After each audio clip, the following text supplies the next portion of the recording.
एक गांव में रवि नाम का एक लड़का अपनी बूढ़ी माँ के साथ एक छोटे से घर में रहता था। रवि अपनी पढ़ाई पूरी कर चुका होता है और उसके बाद वो शहर में एक जॉब के लिए अप्लाई कर देता है। रवि को बस उस कंपनी से कॉल आने का इंतजार होता है ताकि वो शहर जाकर अच्छी नौकरी कर सके। एक दिन जब रवि घर पर कुछ काम कर रहा होता है, तभी उसके चाचा चाची घर आते हैं। अरे बेटा, कैसे हो? आजकल क्या चल रहा है? बस चाचा जी, जॉब के लिए कंपनी में अप्लाई कर रखा है। बाकी जब तक जॉब नहीं लग रही तब तक खेतों को देख रहा हूँ। चलो, अच्छी बात है बेटा। वैसे तुम्हारी माँ कहाँ है? वो बस अभी आ ही रही है। तभी रवि की बूढ़ी माँ वहाँ आ जाती है। अच्छा हुआ आप आ गई। मैं रवि के लिए बहुत अच्छा रिश्ता लेकर आया हूँ। लड़की बहुत ही सुंदर और सुशील है। ये तो आपने बहुत ही अच्छा किया। मैं तो खुद ही चाहती हूँ कि जल्दी से इसकी शादी हो जाए ताकि घर संभालने वाली कोई आ जाए। माँ, पर मैं अभी शादी नहीं करना चाहता। आपको पता है ना कि मैं शहर में जाकर एक अच्छी नौकरी करना चाहता हूँ। अरे बेटा, तो हम कौन सा तुम्हें नौकरी करने से रोक रहे हैं? तुम शादी कर लो, फिर उसके बाद जब तुम्हारी शहर में नौकरी लग जाए तो कुछ समय बाद तुम अपनी बीवी और माँ को भी शहर ले जाना। और वैसे भी अभी कौन सा तुम्हारी जॉब लग गई है, हैं? जब लगेगी तब सोचना। और माँ, पर वर कुछ नहीं, तू ये शादी करेगा तो करेगा। बस एक बार सोच कि अगर तू शहर चला गया तो मैं यहाँ अकेली रह जाऊंगी, पर अगर तू शादी कर लेता है तो कम से कम वो तो यहाँ मेरे पास होगी। मुझे इस उम्र में अकेला नहीं रहना पड़ेगा। रवि इसके बारे में बहुत सोचता है और माँ की जिद की वजह से शादी करने को तैयार हो जाता है। कुछ ही दिनों में रवि की शादी पूनम नाम की एक लड़की से हो जाती है। शादी होने के 2 दिन बाद ही एक पोस्टमैन चिट्ठी लेकर रवि के घर आता है। चिट्ठी पढ़कर रवि खुशी से चिल्लाने लगता है। क्या हुआ जी, आप तो बड़े खुश लग रहे हो, हमें भी बताओ। अरे, मेरी नौकरी लग गई है। मुझे परसों ही शहर के लिए निकलना होगा। अरे बेटा, ये तो बड़ी ही खुशी की बात है। रवि और उसकी माँ इस खबर से बड़े खुश होते हैं, पर पूनम बड़ी उदास हो जाती है। वो एक कमरे में जाकर रोने लगती है। अभी तो हमारी शादी हुई है, अभी हमने एक दूसरे से ठीक से बातें भी नहीं की और आप जा रहे हो। ओहो पूनम, अब तुम इतनी खुशी की बात पर ऐसे आंसू बहाकर मेरा मूड खराब मत करो। मैं कब से इस नौकरी के इंतजार में था, समझो।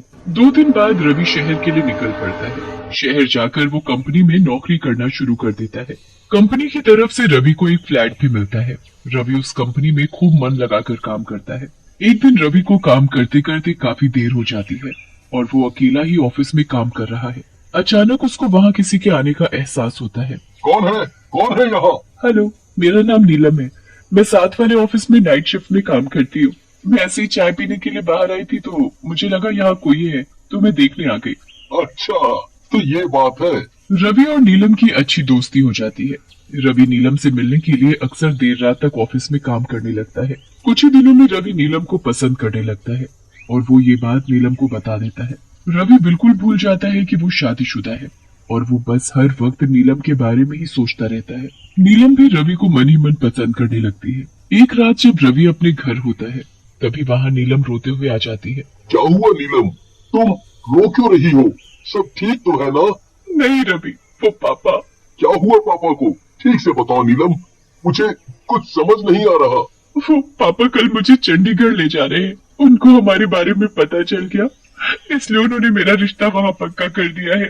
हे भगवान, मैं अभी उनसे जाकर बात करता हूँ। नहीं नहीं, तुम कहीं मत जाओ, वो बहुत गुस्से वाले हैं। कोई फायदा नहीं है उनके पास जाने का। पर हमें कुछ तो करना पड़ेगा ही ना। चलो हम शादी कर लेते हैं। शादी? और ऐसे? नहीं नीलम, मैं ऐसे शादी नहीं कर सकता। ये गलत है। अगर तुम मुझसे शादी नहीं करोगे तो मैं अपनी जान दे दूंगी। रवि बहुत डर जाता है और इसी डर की वजह से वो नीलम से शादी कर लेता है। रवि नीलम से शादी तो कर लेता है, पर उसे हर वक्त ये एहसास हो रहा होता है कि उसने अपनी बीवी पूनम के साथ गलत किया है। रवि को ये बात किसी से भी छुपाना ठीक नहीं लगता, पर नीलम की जिद के आगे वो कुछ नहीं कर पाता। एक दिन गांव से रवि की माँ का फोन आता है। बेटा रवि, मेरी तबीयत कुछ ठीक नहीं है, तुझसे मिलने का भी बहुत मन कर रहा है, तू आ जाता तो अच्छा होता। ठीक है माँ, मैं कल ही आता हूँ। रवि फोन रख देता है। उसके बाद नीलम रवि के ऊपर गुस्सा करने लगती है। तुम गांव कैसे जा सकते हो मुझे छोड़कर? कैसी बातें कर रही हो तुम? वहाँ मेरी माँ बीमार है, मुझे जाना ही पड़ेगा। मैं हर बार तुम्हारी सुनता हूँ, पर इस बार ऐसा बिल्कुल नहीं होगा। मैं कल जा रहा हूँ तो मतलब जा रहा हूँ। वैसे भी मैं हमारी शादी का सच किसी से छुपाना नहीं चाहता। मैंने बोल दिया ना कि तू कहीं नहीं जाएगा, मतलब कहीं नहीं जाएगा, समझा? ये तुम मुझसे कैसे बात कर रही हो? और ये तुम्हारी आवाज को क्या हुआ? ये इतनी बदल कैसे गई? नीलम जोर से चिल्लाती है और एक चुड़ैल में बदल जाती है। मैंने कहा ना कि तू कहीं नहीं जा सकता। चुड़ैल! नीलम, तुम चुड़ैल हो? ये क्या हो रहा है? कोई नीलम नहीं, मैं चुड़ैल हूँ, चुड़ैल, तेरी बीवी चुड़ैल। अब तू मुझे छोड़कर कहीं नहीं जा सकता, वरना अच्छा नहीं होगा। रवि के तो ये सब देखकर होश ही उड़ जाते हैं। उसे विश्वास ही नहीं हो रहा होता कि उसकी शादी एक लड़की से नहीं बल्कि एक चुड़ैल से हुई है, और वो इतने दिनों से एक चुड़ैल के साथ रह रहा है। तुम एक चुड़ैल हो तो तुमने मुझसे शादी क्यों की? मुझे तो बड़ा पसंद आ गया था, इसलिए मैंने तुझसे शादी कर ली। अब तू हमेशा मेरे पास रहेगा। ऐसे मत बोलो, प्लीज मुझे छोड़ दो, मुझे जाने दो। कहीं नहीं जाएगा तू। रवि भागने की कोशिश करता है तो चुड़ैल उसे हवा में उड़ाकर वापस बेड पर लाकर पटक देती है। रवि बेचारा उस चुड़ैल के साथ उस घर में ही फंस जाता है। वो चुड़ैल हर वक्त रवि पर नजर रखती थी। रवि बड़ा ही परेशान हो जाता है। उसकी माँ उसे गांव से बार बार फोन करती है, पर चुड़ैल रवि को उसका फोन भी नहीं उठाने देती थी। मुझे एक बार अपनी माँ से बात करने दो, वो बीमार है और वो मेरा इंतजार भी कर रही होगी। प्लीज प्लीज मुझे छोड़ दो। भूल जा अपनी माँ को और चुपचाप मेरे साथ रह, वरना अच्छा नहीं होगा। रवि को कुछ समझ नहीं आता कि वो कैसे अपनी माँ से बात करे और कैसे उस चुड़ैल से बचकर वहाँ से भागे। एक दिन बड़ी मुश्किल से रवि अपनी माँ को फोन मिलाता है और उनको सब बताने ही जा रहा होता है कि तभी पीछे से चुड़ैल आ जाती है। मैंने मना किया था ना किसी से बात नहीं करनी, तो फिर तुमने ऐसा क्यों किया? क्या हुआ बेटा, कौन औरत है तेरे साथ, और तू इतने दिनों से मेरा फोन क्यों नहीं उठा रहा? लाइए माँ जी, मुझे फोन दीजिए, मैं बात करती हूँ इनसे। पूनम अपनी सास से फोन ले लेती है और रवि से दूसरी औरत के बारे में पूछने लगती है, पर रवि डर की वजह से एक शब्द नहीं बोल पाता। आप चुप क्यों हो? बताओ मुझे, कौन है आपके साथ? आप हमसे क्या छिपा रहे हो? बताता क्यों नहीं अब कि तू मेरे साथ है, अपनी बीवी के साथ। बीवी? हे भगवान! चुड़ैल फोन को जमीन पर फेंक कर मारती है और फोन टूट जाता है। पूनम दोबारा फोन मिलाती है, पर रवि का फोन लगता ही नहीं। रवि का बहुत दिनों तक फोन नहीं मिलता और ना ही उसका कोई फोन आता है। पूनम को रवि की दूसरी शादी का इतना गहरा सदमा लगता है कि वो आत्महत्या कर लेती है। मरने के बाद पूनम चुड़ैल में बदल जाती है। अब मैं इस रवि से अपनी मौत का बदला लेकर रहूंगी। इसकी वजह से मुझे मरना पड़ा, इसकी वजह से मुझे शादी का सुख नहीं मिला। पूनम चुड़ैल बनकर रवि के घर पहुंचती है, पर वहां पहले से एक चुड़ैल को देखकर हैरान रह जाती है। चुड़ैल, तू यहाँ क्या कर रही है? और रवि, तुझे तो मैं जिंदा नहीं छोड़ूंगी। रवि मेरा पति है, उसे हाथ लगाने का सोचना भी मत। और तू कौन है जो मेरे पति को धमकी दे रही है? रवि, और तेरा पति? ये तो मेरा पति है। रवि, तेरा पति कैसे हो सकता है? ये मेरा पति है, इसने मुझसे शादी की है। इसने तो मुझसे भी शादी की है। रवि, इसको अभी के अभी सच बताओ कि तुम मेरे पति हो। हाँ, बताओ कि सच क्या है। मैं सब सच बताता हूँ। मेरी शादी पहले तुमसे हुई, पर फिर मैं जब शहर नौकरी करने आ गया तो मुझे यहाँ नीलम मिली।